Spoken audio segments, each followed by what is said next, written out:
Thank you, David, for having me and for the fantastic Rocky music there. I am from Philadelphia, so I appreciate the nod. I'm here to talk about sales enablement, and specifically the death of it, and what it means for you as SDR leaders.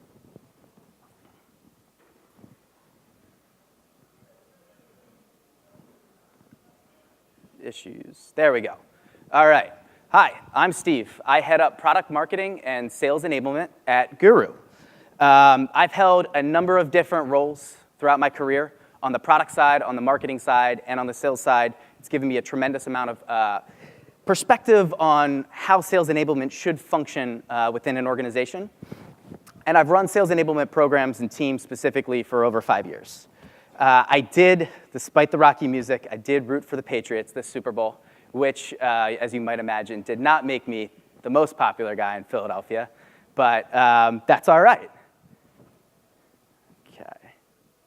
Okay, so there are a couple things I want everyone in this room to walk away with today. The first is, what is sales enablement? There are a million different definitions that are floating around. I'm going to hone in on one of my favorites and kind of dissect that. We're going to talk about the current state of sales enablement and where it's succeeding, where it's failing. Then we're going to demystify some common misconceptions about enablement, and ultimately how to align your teams to drive revenue. Okay, so bear with me for a second. This definition is a mouthful, but like I said, we're going to stop. We're going to dissect different pieces of this as we move on through this presentation, and we'll circle back to this at the end. So this definition comes from Forrester. It is, sales enablement is a strategic, ongoing process that equips all client-facing employees with an ability to consistently and systematically have a valuable conversation with the right set of customer stakeholders at each stage of the customer's problem-solving life cycle to optimize the return of investment of the selling system. Like I said, that is quite the mouthful. So we're going to stop. We're going to, like I said, pull pieces of this out and dissect them as we move along here. So what's interesting about this is you might be looking at this slide and wondering, what's the disconnect here? We're talking about the death of sales enablement, yet one of the first slides is talking about how the industry itself is booming. $66 billion spent annually on sales training and enablement technology, and 59.2% of sales organizations have dedicated sales enablement functions, which is up from only 19% in 2013. So it's fair to say that the function and the programs that companies are running are exploding at this point. But what's the reality here, right? And we can talk all we want about money being poured into technology or roles and functions popping up at organizations, but what are the outcomes? The outcomes aren't good. And to put it bluntly, enablement is failing our SDR teams. 77% of salespeople don't understand their company's value to prospects. How would that make you feel if you're an SDR? You don't know. You're getting emails back. You have to articulate the value to a specific persona. You don't know how to do that. 71 of sales development reps don't have enough knowledge to move deals forward, and 58% of reps are making quota. So why is this? Where is the disconnect here? So it starts with technology vendors. They simply haven't kept up. Topo's done a tremendous amount of awesome research on this, and they pinpoint one of the biggest reasons these technologies fail and ultimately fail our SDR teams is because of the landscape and the workflow of the SDR has evolved. There are at least 5 tools that each SDR, according to their data, has at any one moment. So they're working in 5 different places: email clients, SalesLoft, Outreach, LinkedIn Sales Navigator, you name it. Anytime you introduce a new piece of technology into that stack, you facilitate context switching. They have to stop what they're doing, stop responding to emails, go find what it is they're looking for, and come back into their workflow. That context switching kills productivity for our SDRs that are creatures of productivity and habits. So let's go back to this definition for a second. There are a couple pieces of this that I find really, really interesting, and I want to walk through with everyone. So specifically, the idea of an ongoing process, the concept of client-facing employees, and lastly, this concept of valuable conversations. So let's start by unpacking the valuable conversations piece. Consistently and systematically have a valuable conversation. So now we're going to take a look at what a lot of vendors will tell you sales enablement is. They'll say it's 90% marketing assets. So what do I mean by that? One-sheets, PDFs, case studies. Are these important? Do we need these to create opportunities for our AEs? Absolutely. Is that what sales enablement is? Does that help us have productive and valuable conversations? Absolutely not. On the right-hand side, we had, let me go back here for a sec.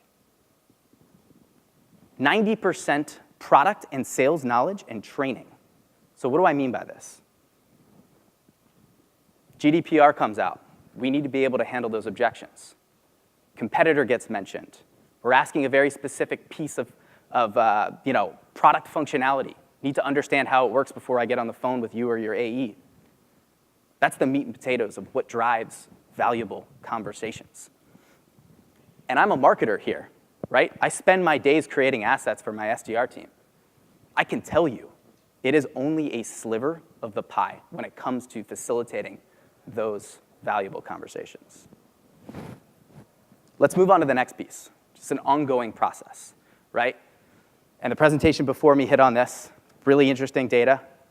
It's this concept of the 70-20-10 model. So what the 70-20-10 model tells us is that 70% of what we learn is on the job, in context. 20% from interacting with other people, and 10% from studying and reading. So sales training is table stakes, and investing in that is critical. And we have some of the best sales training folks in the world here joining us today. But all of that, you're doing a disservice to. If you don't have a mechanism or a workflow to bring everything they're learning from those trainings into the workflow so that we're constantly reinforcing it as we're doing our job. 84% of what we learn is lost after 90 days. The last piece, equips all client-facing teams. So again, I come from a marketing background. I can sit here and tell you, sales enablement isn't about sales and marketing alignment, right? We often forget about our friends in customer support. Customer support is a driver of revenue and a meaningful differentiator for our business. 66% of B2B customers and 52% of B2C customers have stopped buying from a company after a bad experience. And this one is really interesting to me. 58% of our customers will go out of their way to buy a product or service that they know offers excellent customer support. So if I'm answering an email from an SDR, one of the first things I do is I go to G2 Crowd Review. I find reviews. One of the things I look for, what was the implementation like? What was the customer support like? It's very important for us in this room and for you all as SDR leaders to recognize the fact that customer support is turning into one of your best friends and a huge driver of revenue for your business. So think about this, right? Across these three teams, we need to unify these teams and acknowledge the fact that they all play a role in why we're all here today, which is to drive revenue for our businesses. So we talked about sales and the lack of knowledge that our SDRs have as far as handling objections and having those valuable conversations. Did you know 85% of your customers will pay for a better experience? And 67% of those customers are going to switch brands because of a poor customer experience? We all have a number of different competitors. If our support team doesn't live up to their end of the bargain, all the work that we do as SDRs is all for naught. So not only is enablement failing to recognize success and support as drivers of revenue, but the word enablement itself is misguided. I want everyone here to think about this, right? Here's a hint. No one's ever said that. And what's interesting is when I was preparing for this talk, I looked at close to 100 different sales enablement leaders and their LinkedIn profiles, and specifically how they describe their roles and responsibilities.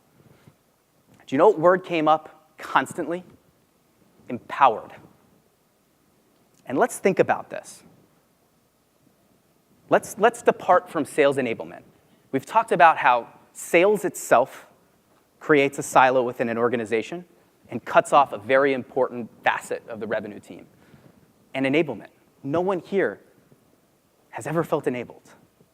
When client-facing teams are aligned and they have all the access to the subject matter expertise and knowledge they need to do their job, they're empowered to have these valuable conversations that drive revenue, that drive bookings for our AE. So let's stay on this topic of the revenue team, right? And I'm going to map out an organization for you and explain why I think it's so critical that we start to think about the revenue team as one entity.